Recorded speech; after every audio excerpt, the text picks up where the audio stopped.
Hello and welcome everybody. We have a full cast of characters with us today, and super excited to see everybody in the chat. How's it going? Where's everybody from? This is what I like to start off with. Where are you from? Put that in the chat. Tell us how it's going. What's your weather today? We'll start with weather. Introductions. I'm David Ortnow, product manager on .NET. And super excited to be here with my co-host. Hi, I'm Rachel. Co-hostesses. No. Who's that?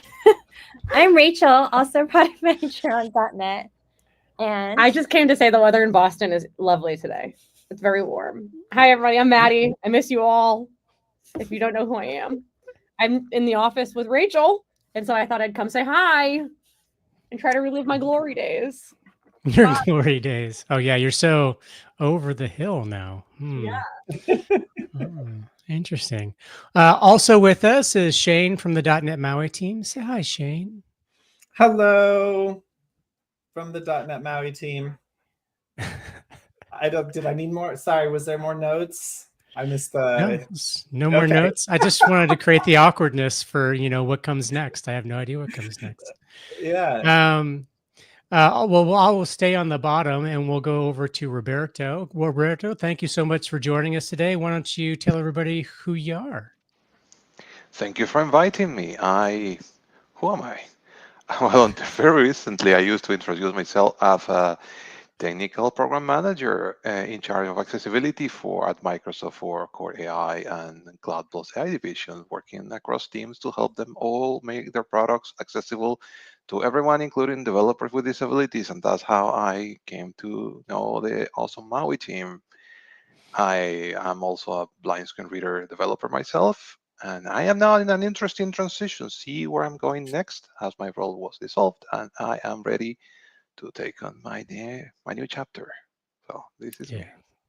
Oh, awesome. Well, we're so glad that you're able to join us today. And also with us is Guy Barker. Hello everyone. I used to work at Microsoft as a developer for 20-something years, mainly working in the area of accessibility.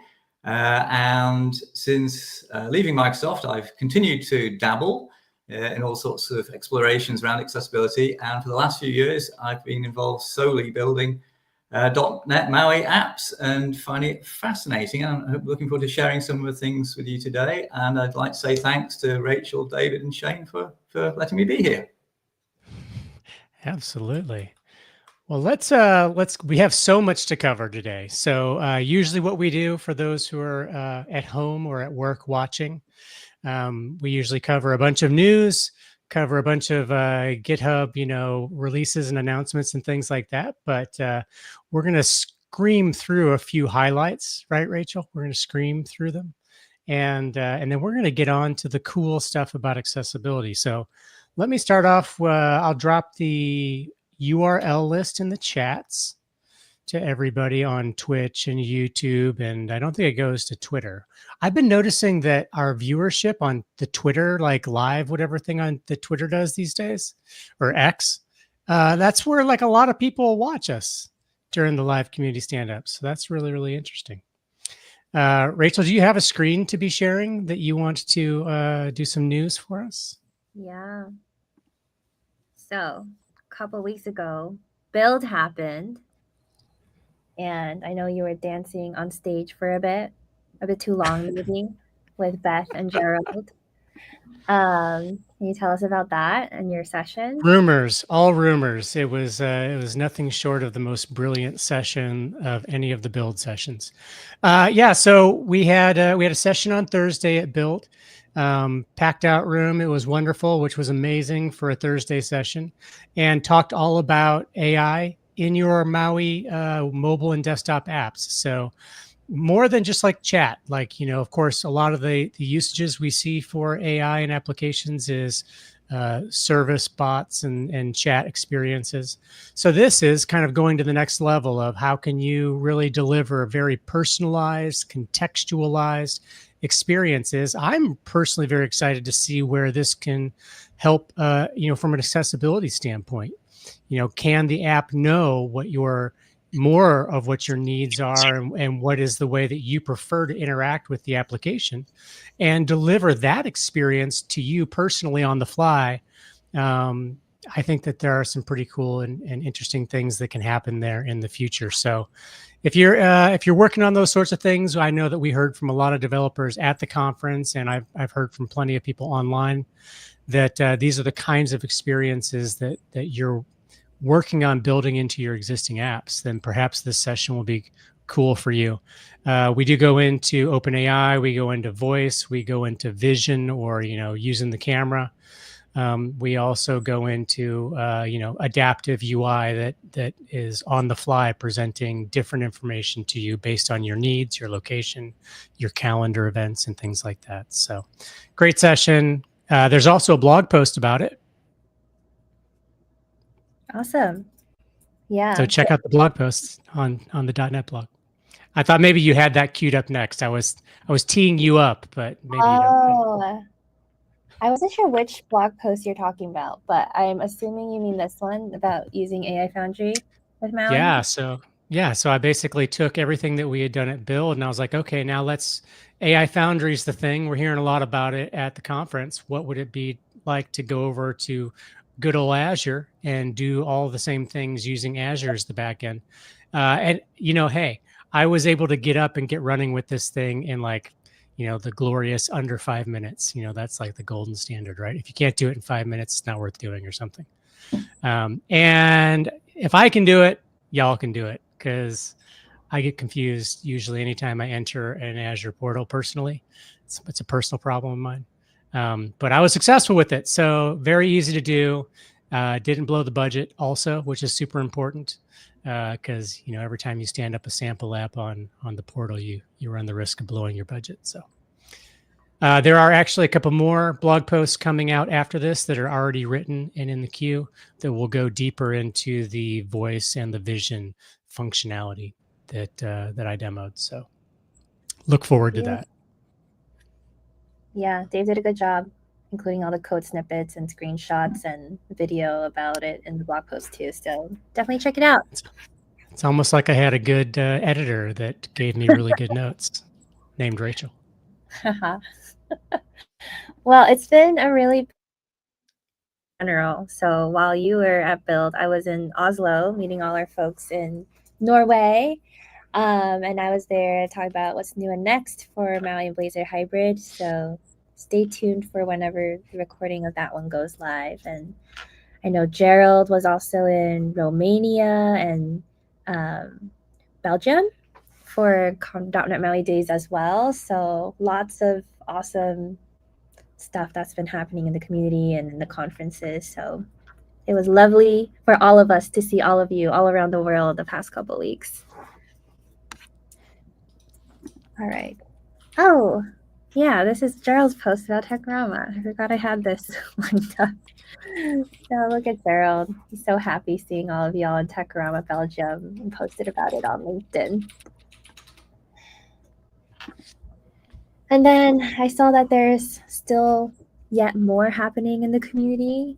Tony Edwards posted on Blue Sky about user group session happening about .NET MAUI in, I think, London.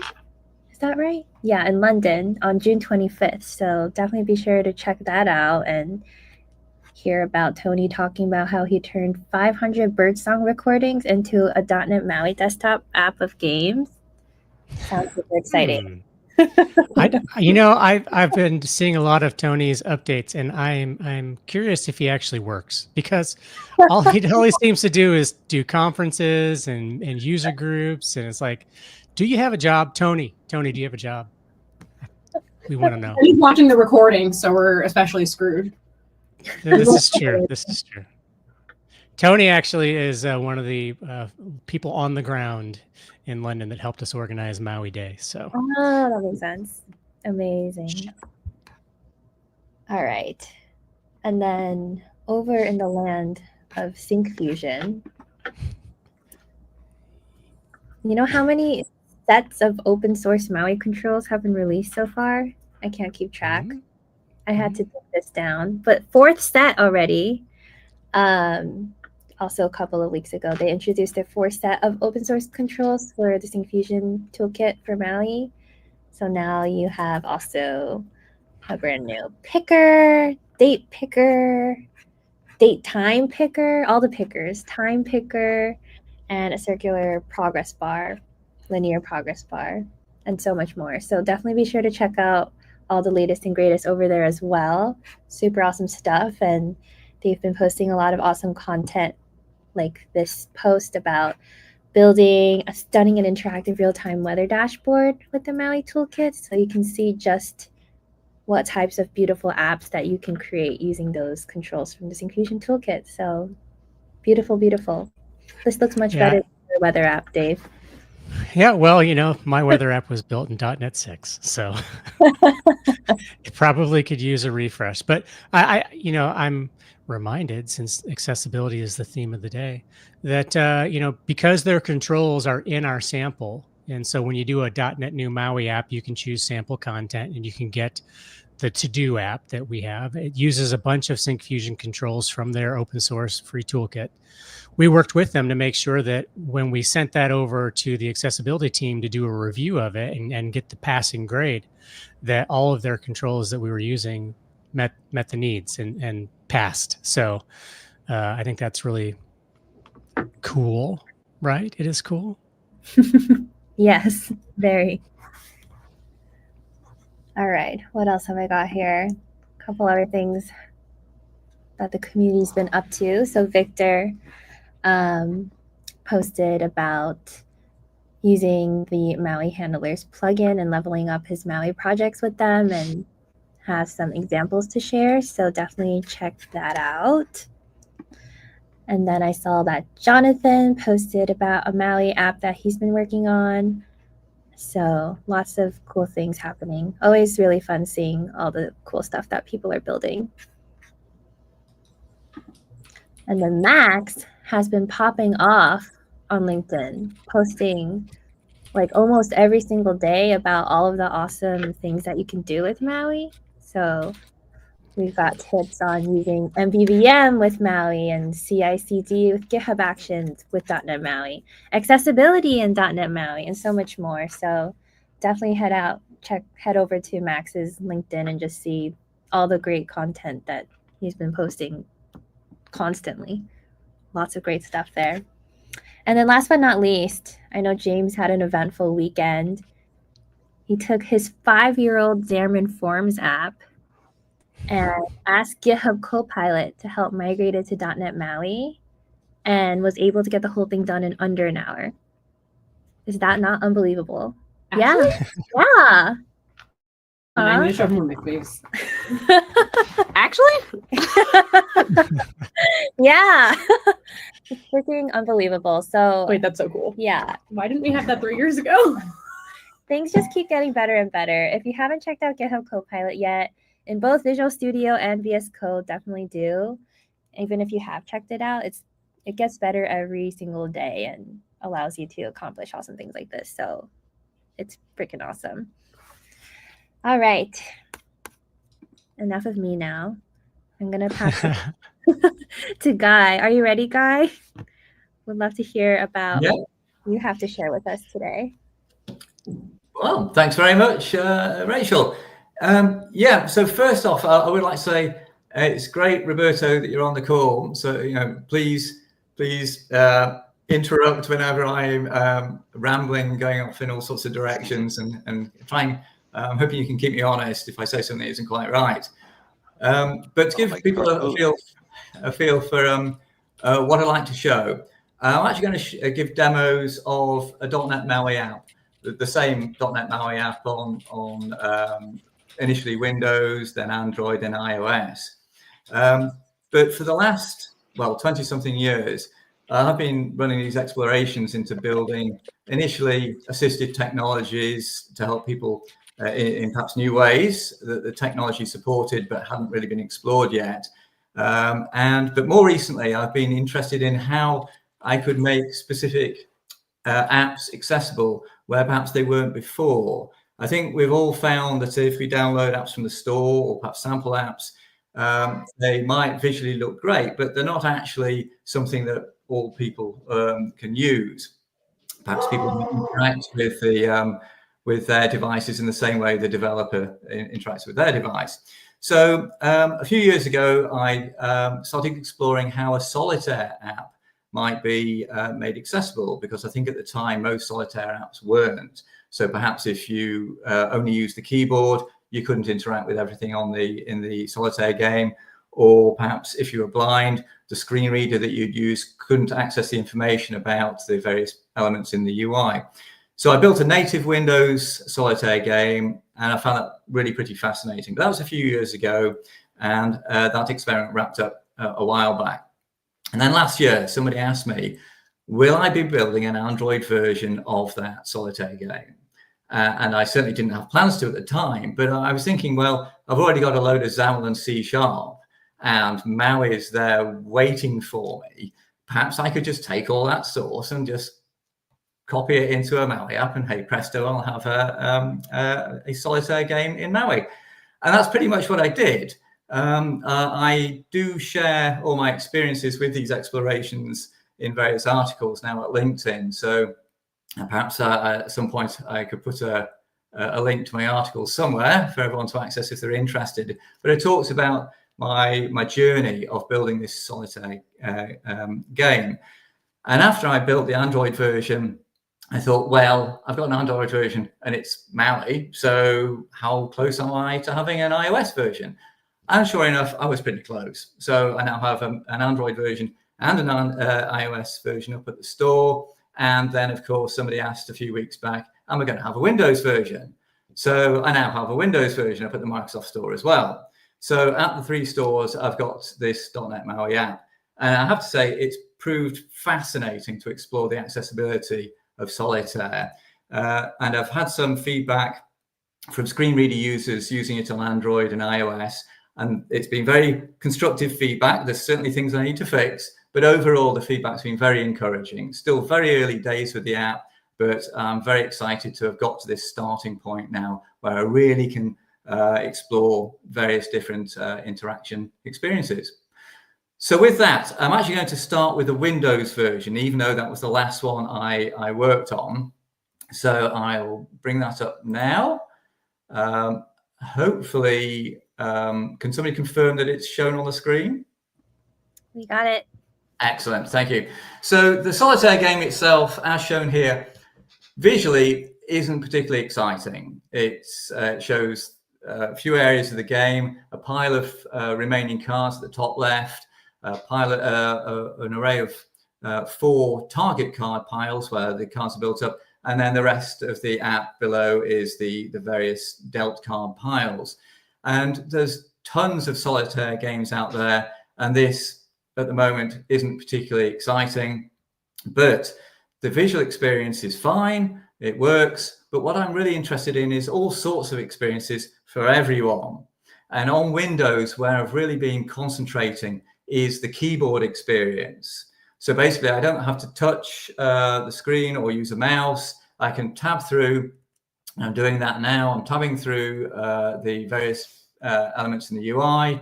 and I'm going to go to, say, the 3 of spades in the dealt card pile 6. I've moved down to it, I press the space bar, and I've selected it.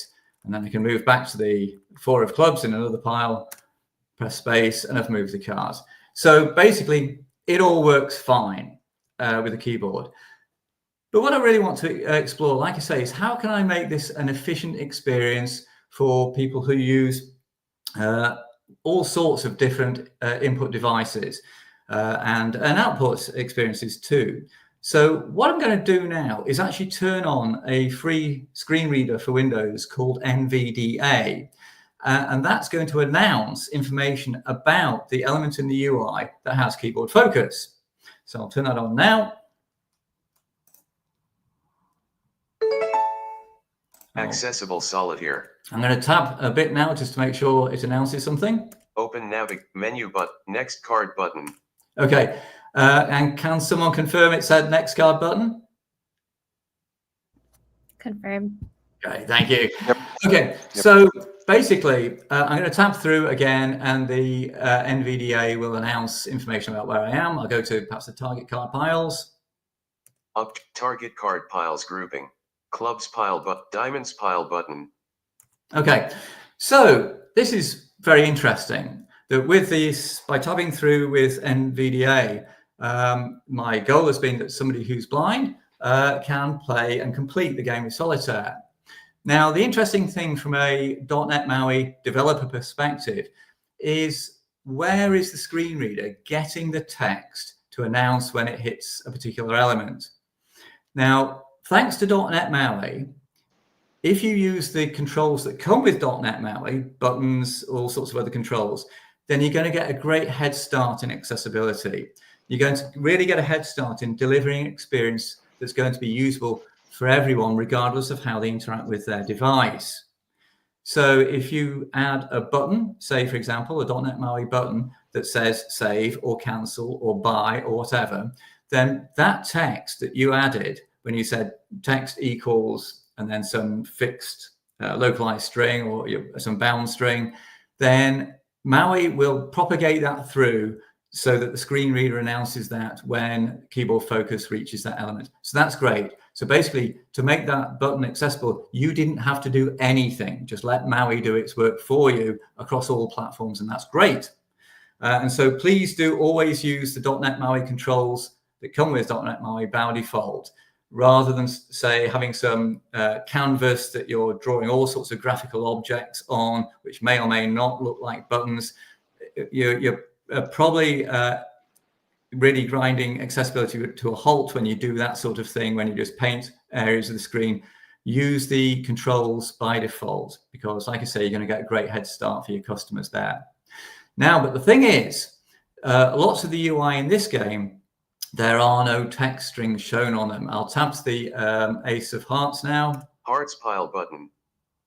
Okay, and the screen reader said Hearts pile button, yet there is no text for the screen reader to access for that. So how did I, as a developer, take action to have the screen reader say Hearts pile? Now, what I did is basically provide the string through another property on the button, and that is using a class called semantic properties.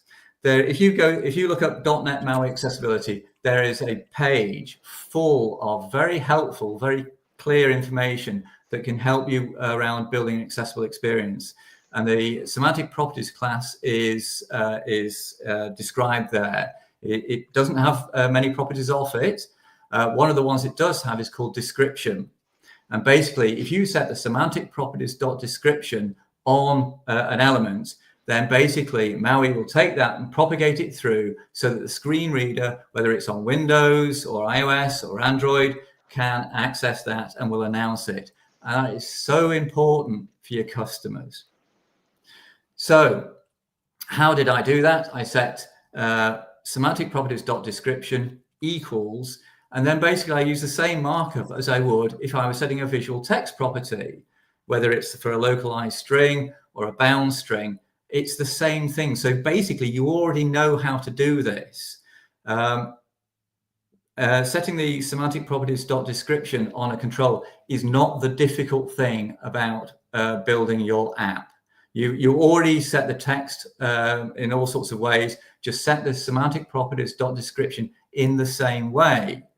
And so really the challenge here is first thinking, do I need to do that? Basically, whenever you add a control to your app, please, on behalf of your customers, ask yourself, do my customers need me to add a semantic properties .description to this control? Often you won't, because if it's a regular button showing text, you don't need to do that. But if there's no text that the control can leverage, then your customers will need you to do that. And I'd strongly recommend today, you don't assume that AI somewhere along the way will figure it out. Sure enough, AI could probably recognize the big heart suit symbol in the element that's shown here.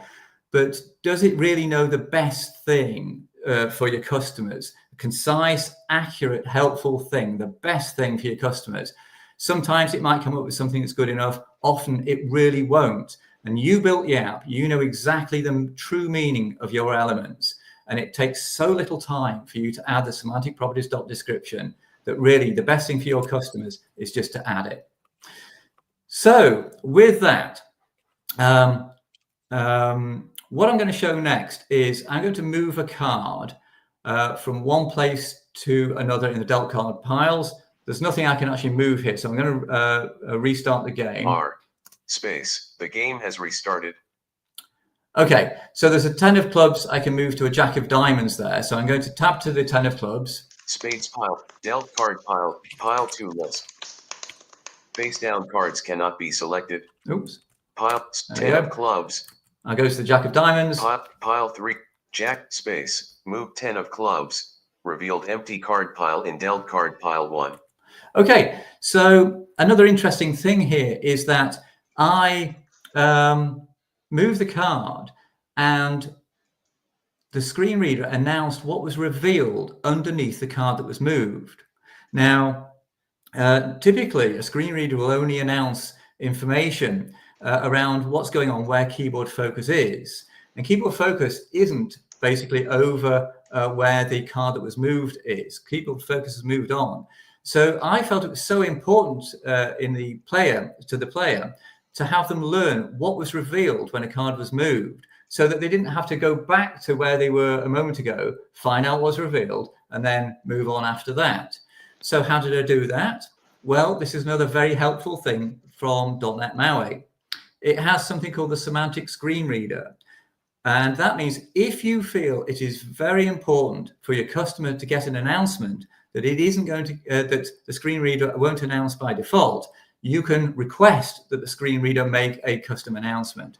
Now you need to be very careful about doing that, because if you start having too many custom announcements or announcements that aren't really that helpful, it can really degrade the experience and perhaps actually render the app unusable. So the best way, of course, to in deciding whether it would be helpful to have a custom announcement is to ask people who use screen readers about what would be most useful in the game. Now, one more thing I'd like to show on Windows here is that for me, it's not really about building an app that is technically accessible, because something that is technically accessible still might not be usable.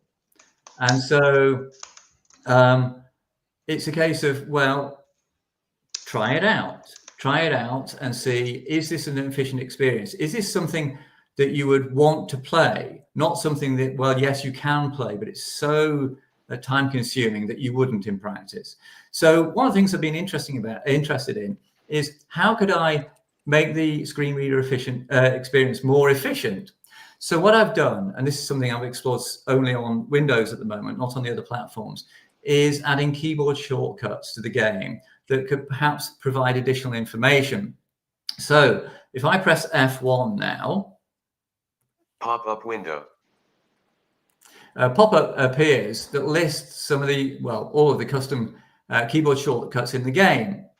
And the ones I'm going to show you here relate to the screen reader experience. So I'll cancel that. Dealt card. And what I thought was that if I wanted to know the entire state of the game, I could move keyboard focus through every element in the game and find out. And that's fine. But is that really the most efficient experience I can deliver? Would I really want to do that? If not, how can I make it more efficient? And so what I've done is added shortcuts to say, well, have the screen reader announce the state of certain areas of the game.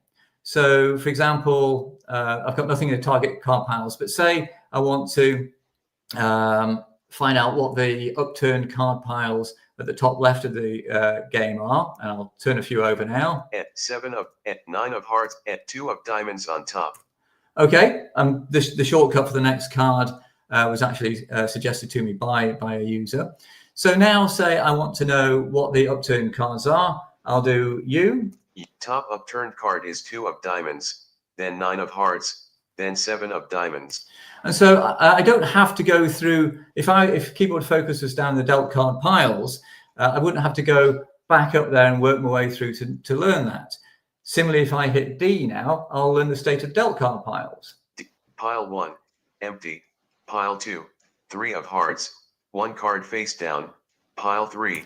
Okay, well, I'll stop that. But the idea is, again, I wouldn't have to navigate through all the piles. So it's all about how can I deliver a great efficient experience. Now, before I try the next shortcut, I'm going to restart the game again. Space. The game has restarted. And I'll tell you why I'm restarting the game in a moment. Space. The game has restarted.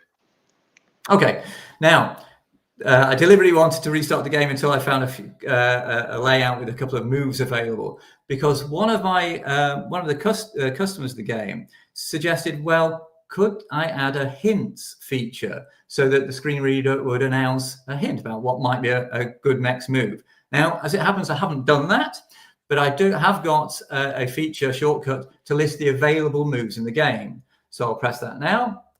8 of spades in dealt card pile 3 can be moved to dealt card pile 1. 9 of hearts in dealt card pile 1 can be moved to dealt card pile 5. 10 of... Okay, so I stopped that then. But the idea is now, a player doesn't have to use that. They could actually explore the entire layout of cards and decide for themselves what they want to do. But some players might feel, well, I want to know what moves are available in the game, and with that, they can then actually act on them or not. Okay, now with that, time's getting on, so I think we'll leave the Windows app there. So let's pause on that. I know there was a couple questions. No, there was on the Windows one. So Roberto, I know you had some remarks. Yes. Well, thank you, Guy, not just for making these awesome games. Slowly, this is the first time I have played solitaire in my life. Autoplay. And that's for sure. It's just not. Notification. I've never really done it before. But I wanted to sort of remark on things. Sorry, I've just got to turn off NVDA. It keeps on talking. Sorry about this.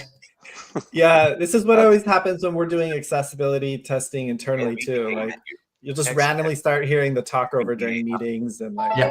Sorry, done. There we go. All right, go Roberto. There we go. Yes. So what the MAUI team has done really, it's really great, because with these semantic properties namespace or class, I'm not sure exactly how it is presented. Really, most of the work that has been done that needs to be done to make something accessible across different platforms, at least the basics can be covered here. And this is really important. When I was doing my job at Microsoft, we had office hours, and I cannot tell you how many times people came to office hours to ask the same question. Hey, I have a non-standard event here, like to bring context. A standard event will be a menu open and a menu closing, focus moving. All of those are standard events, and screen readers take care of them as long as the platform triggers them. But sometimes you have those non-standard events, like things that happen that are obvious perhaps visually, and they need to announce something. And every time someone came to office hours asking, how do I announce something to someone who uses a screen reader, I would dread that question, because that wasn't easy. In most of the Windows UI frameworks, you have to do some work to make that happen, to call the right UI API. But MAUI is as simple as using that screen reader class. It's super simple. The other thing I wanted to mention, which is awesome, in accessibility, and this is just a remark, Guy, to your comment on description, which is great. But to sort of expand on that, in accessibility, we usually talk about two things: the name of an element and what is considered extra information about that element. Sort of, for example, in a text field that usually requires a specific format, you have the name of the field, which may be date of birth, and then you have how that date of birth should be entered, which is sort of what we usually call an accessibility description. And I wanted to point that out because when we look at the properties in MAUI, semantic properties, that description is actually the name of the element. So, for example, in the case of date of birth, the semantic properties, that description is actually the name of the element, as Guy pointed out. But then sometimes elements require extra information, like the date of birth, or how do I enter it? And there is a property called semantic properties that hint, which is then what we typically call descriptions in accessibility. And that's where you enter month first, and 2 digits for the month, 2 digits for the day, whatever format it goes in there. And that's important to understand. So semantic property, that description for the name, which is, like I pointed out very clearly, what we would use for those icons that have no text visible name, and then the hint property for those situations where the name is not sufficient. And they are actually read differently by screen readers. And that was my accessibility tip for the day. Yeah. Thanks for sharing. Yeah. It's definitely important to get those two straight. I know it can be confusing, especially in MAUI world where we have all of the different platforms and, on iOS, Android versus Windows, accessibility name versus description versus hint are all called different things. So definitely good to understand what we call them and what they actually mean. Yeah, and it was interesting when you were noting about the announce code with the UI stuff, because I remembered Rachel and us writing that code to announce on WinUI, and that is some interesting code. I think I even had to ask you guys how to do that. Like, if you go and look at the code, it's like raising a message from some internal like GUID that's like a UIA event or something like that. So it's like, it's sort of interesting kind of mapping those things across the different platforms. So yeah, I don't know. We suffer so you don't have to. Let's see. One question. I don't know if you touched on this, but do you do much special to process the ordering of the keyboard? Like, do you sort of have everything laid out logically in the visual tree so it just works, or are you having to sort of modify the tabbing? No, I absolutely don't do anything to modify the order in which things go through. One of the great things about XAML and .NET MAUI is that if I define the XAML, the UI in the XAML in a logical order, then it will get exposed in that logical order. So as you move forward or backwards, it's going to follow that logical UI. And actually, I'm a bit conscious of the time because I've still had 2 more platforms to show. Excuse me. But if you can still see my screen, I'm going to bring up something called Accessibility Insights and quickly show. I'm not going to go into any detail about this because I'm afraid we just don't have time. I can also always answer questions afterwards. But I've just run the tool to examine the UI as exposed programmatically through the UI automation API, which is what's going to end up going to basically the screen readers as it navigates logically through. So please define your XAML UI in that logical order. Many, many years ago, I found a WPF app where the actual definition of the UI was completely random, but they'd use margins to position things at absolute positions. So visually it seemed to look okay. But it means as you tab through or you navigated with the screen reader, it would bounce all over the place. It made no sense whatsoever. So the great thing about using Accessibility Insights for Windows is you can verify the hierarchy of your UI, that it's in a logical order, the names and perhaps the additional information as well, other properties. And by doing that, you're getting a good head start in verifying that it's going to be fine on the other platforms too.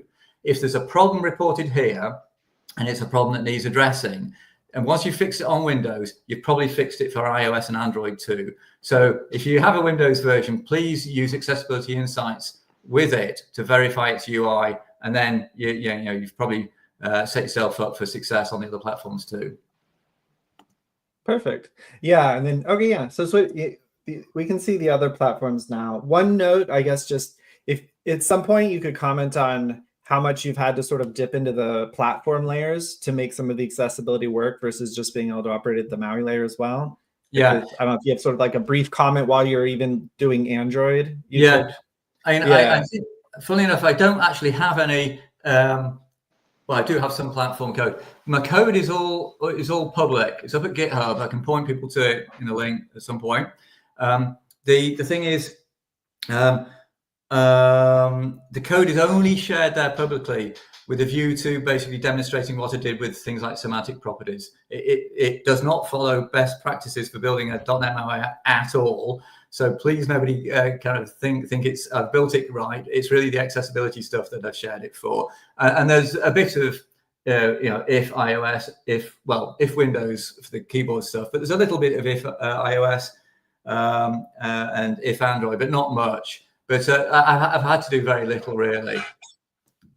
Okay, cool. Okay, so if I may, I'll quickly go to see if I can share my screen again.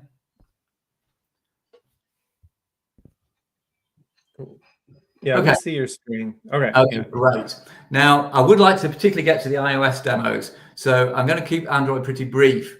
But the idea is it's fundamentally the same app as I've just shown on Windows, except for it's in portrait mode. But the thing is, when I was building this, I was thinking, well, the suit symbols on the cards are pretty darn tiny, and really, is that going to be is it going to be a challenge for many players to actually differentiate one card from another?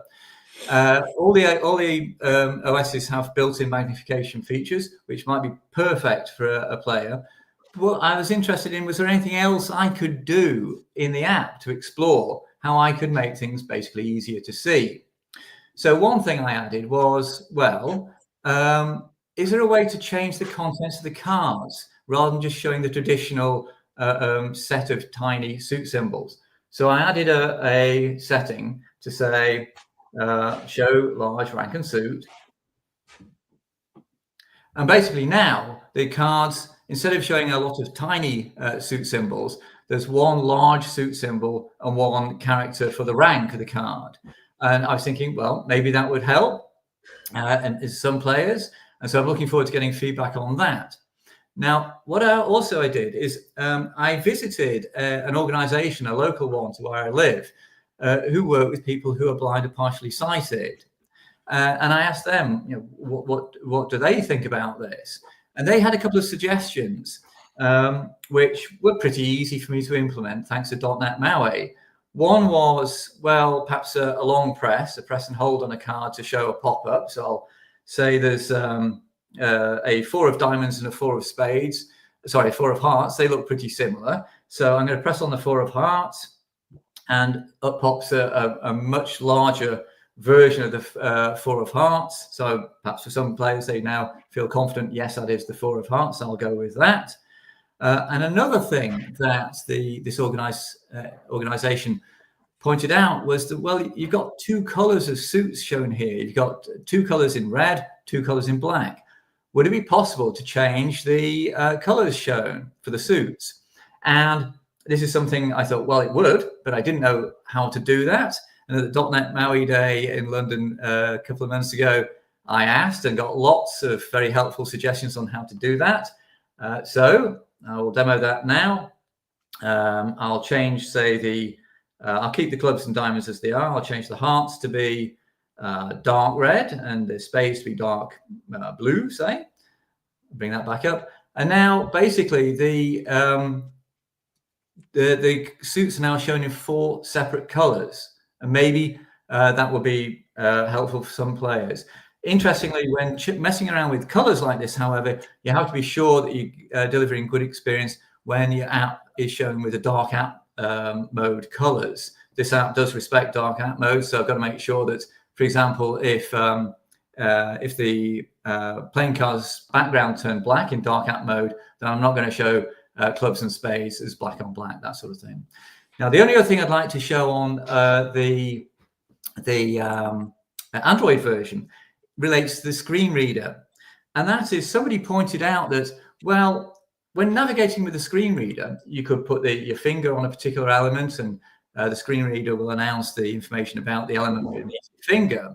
But you could also use a right or a left gesture to move logically forward or backwards through the app, following the same logical path as we talked about a moment ago. So why force somebody to move through a whole string of face-down cards in a pile? The 7th card pile here has 6 face-down cards. Do you really have to swipe 7 times to get to the one face-up card in it? So what I did is add another option called, let's see, where is it? Merge face-down cards. And so now all those face-down cards are merged. So there's one element basically in the dealt card pile for representing the face-down cards. Now what I'm going to do is turn the screen reader on, which is called TalkBack on Android. TalkBack showing up. Check background activity. 1 moment. Done. Accessible solitaire. Now Menu button. 4 of diamond. I'm going to put the TalkBack at the first dealt card pile, and I'm now going to swipe forward, logically forward through the dealt card piles. 1 face down. 9 of diamond. 2 face down.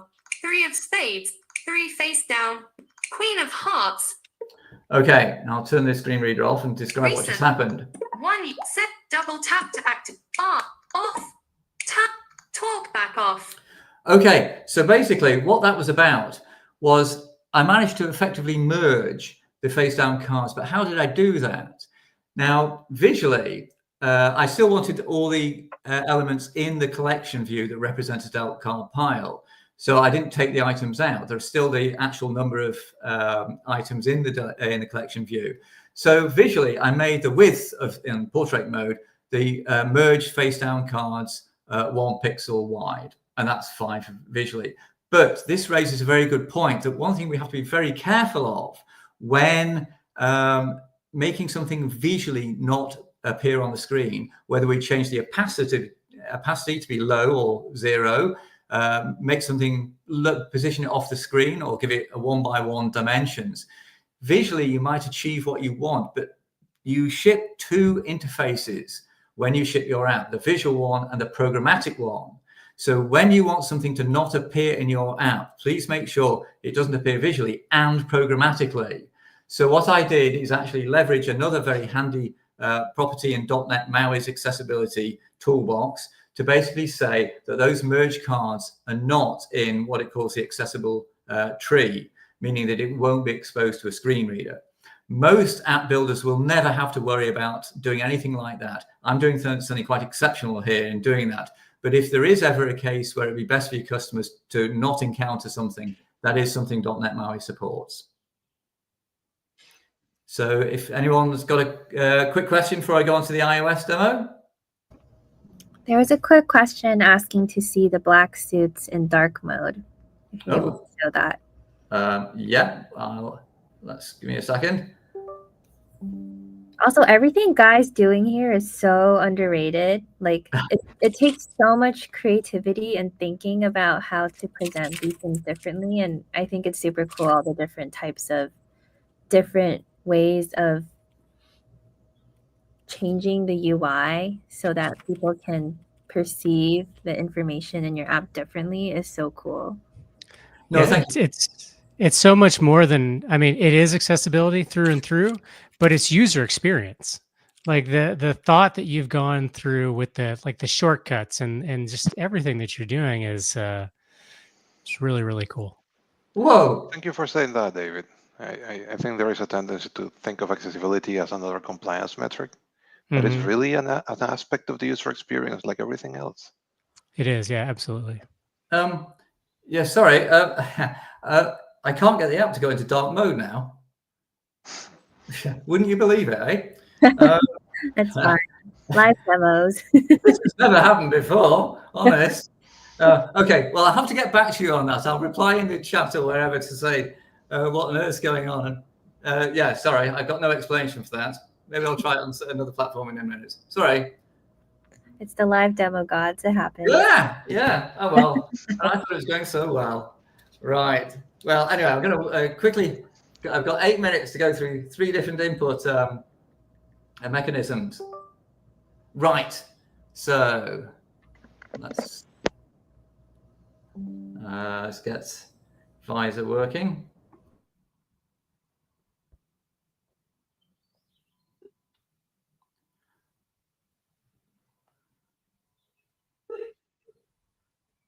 Okay, how are we doing? Is this showing up okay? Yeah, looks Yep. great. Okay, now I'm not really going to talk about anything but doing the demos now because I've talked about how I implemented stuff with the screen reader for the screen reader experience already. So all I'm going to do is play the game using 3 different types of input. The first being using the screen reader, and that, of course, is going to be the voiceover screen reader on iOS. And I'm going to turn that on with a triple press of the iPad button I've got here. I've got it set up to list a bunch of different features that I can play the game with. I'll try voiceover. Oops, and of course I forgot to do the... Card. There we go. King of diamonds. Button. Okay, so I'm going to move to the ace of hearts and then move it to the hearts pile. Queen of hearts. 6 of clubs. 10 of spades. King of clubs. 7 of clubs. 2 of diamonds. Ace of hearts. Ace of hearts. Hearts pile. Hearts diamonds. Hearts pile. Hearts pile. Moved ace of hearts. Revealed jack of hearts. 2 of diamonds. 7 of king of clubs. 10 of spades. 10 of spades. Selected. King. 7 of clubs. 2 of diamonds. Jack of hearts. Jack of hearts. Moved 10 of spades. Revealed 10 of diamonds in dealt card pile 3. Select queen of next card. But 6 of hearts on top. Net 5 queen 6 of hearts. But 6 of heart queen of 6 of 10 of diamond. King of clubs 7 of clubs. Moved 6 of hearts to dealt card pile 5. Selected. 7 of club alert. Selected. Voiceover off. Okay, so basically I was just playing the game with the voiceover screen reader there.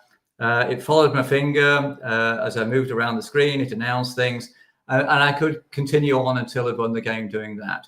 So basically, how did I do that? It was all with the very handy, very straightforward .NET MAUI semantic properties class, really. And without those changes that I made, very simple changes that any developer building a .NET MAUI app could do, because it's not the difficult bit when it comes to building an app. Basically, it makes a difference between this app being usable to somebody who uses a screen reader or not usable. It's simple as that. And similarly with your apps, it could be that some key functionality that cannot be accessed by somebody using a screen reader. And all it would take to unblock the person using the screen reader is a little use of semantic properties.description or something else listed at that accessibility page. It's that simple and it's that important. Now, with that, I'm going to restart the game because I want a few more available moves in the game. Not enough there. I'll try one more because I want to play the game now with speech. Okay, that'll have to do. There's a couple of moves I can do there. So I'm now going to play the game with speech.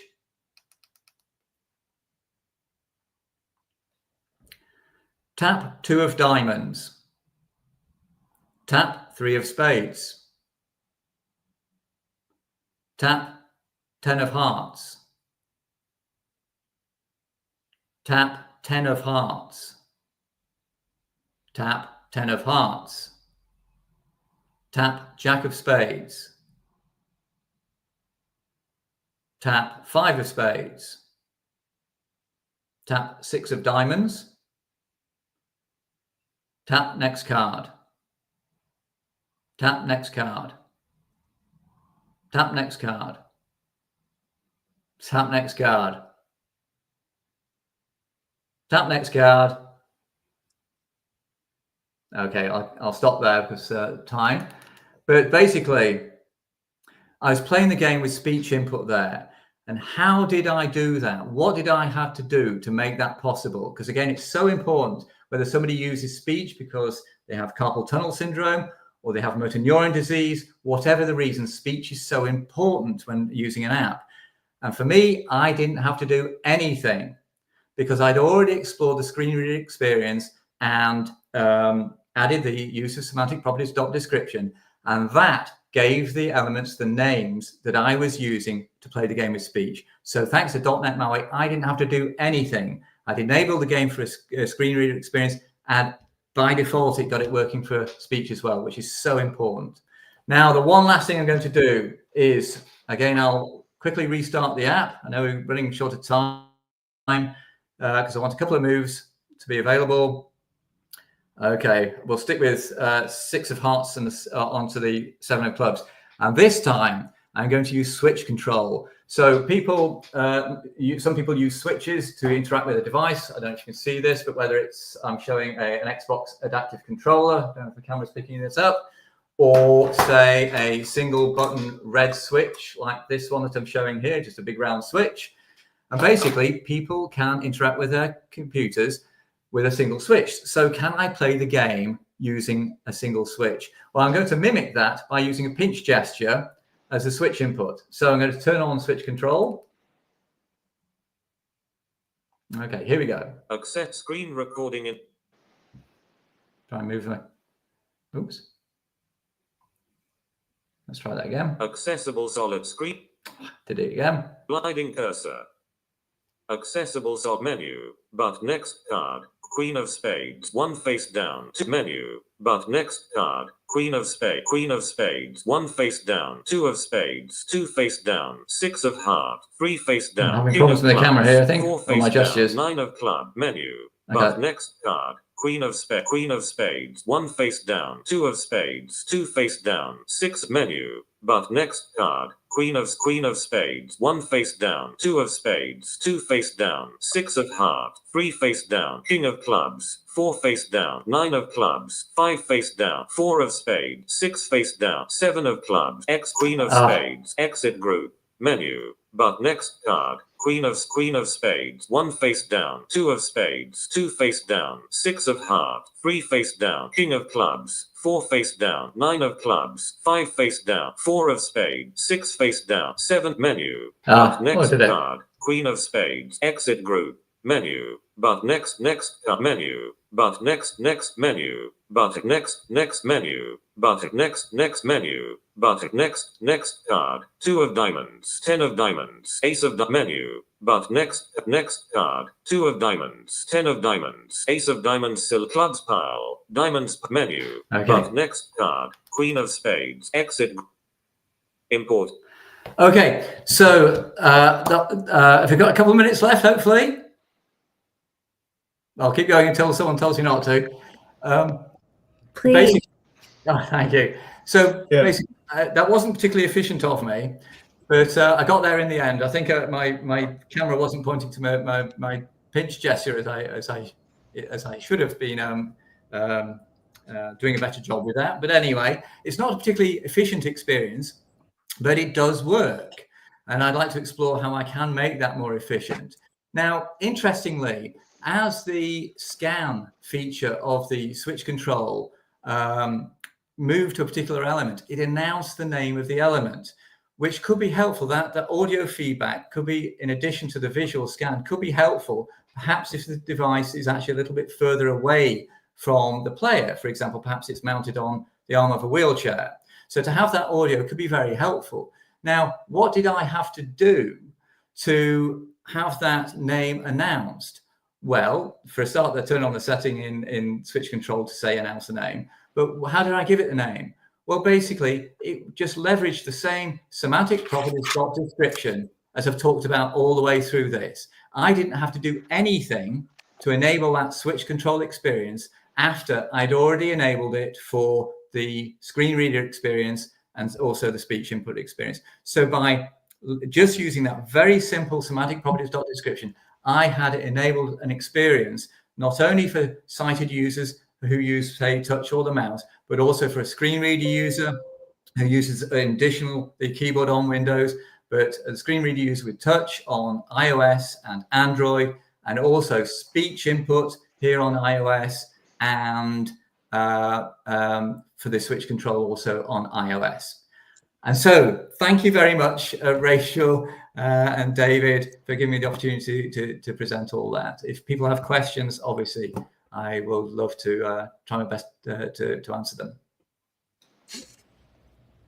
Yeah, I wanted to just one thing I wanted to say really quick, because I know how much, Guy, especially, you were sort of talking about the semantic properties and the readers and things like that.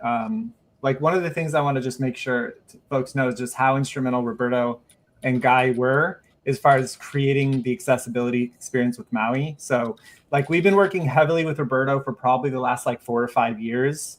And like, the amount of sort of knowledge and information he's given Rachel and I about how to approach and think about accessibility is just, it's been probably one of the most valuable things I've gained from working at Microsoft and with Roberto. So the fact that you're kind of able to do this and express how well you do with MAUI is just, it's very exciting how, where we've sort of got with a lot of these discussions, because I know accessibility is always, it's hard to get it's easy, but it's hard almost at the same time. You know what I mean? It's like sometimes people make it too hard, and if you just kind of like give it sort of those subtle aspects. And so, yeah, I just wanted to make sure, especially how much Guy was sort of indicating how well it was working, that a lot of it, you know, large part of that is just due to how much Roberto was guiding us here. So just wanted to throw that nugget out there real quick. Thanks, Roberto. Yeah. It was really an awesome job, because we had Guy on GitHub filing issues there, Shane and Rachel, hey, what do we know about this? And then the testing on the other side. It was really a fun journey, and I have to say, it was one of the best part of my job at Microsoft, working with you all and figuring things out, all the nuances of each platform, how to appease everyone, how appease the compliance gods, which I happen to represent, and so on. So it was super fun. I enjoyed it. Awesome. So, Guy, if people want to reach out to you, what's your preferred contact? Probably LinkedIn would be the best LinkedIn? one. Yeah. Okay.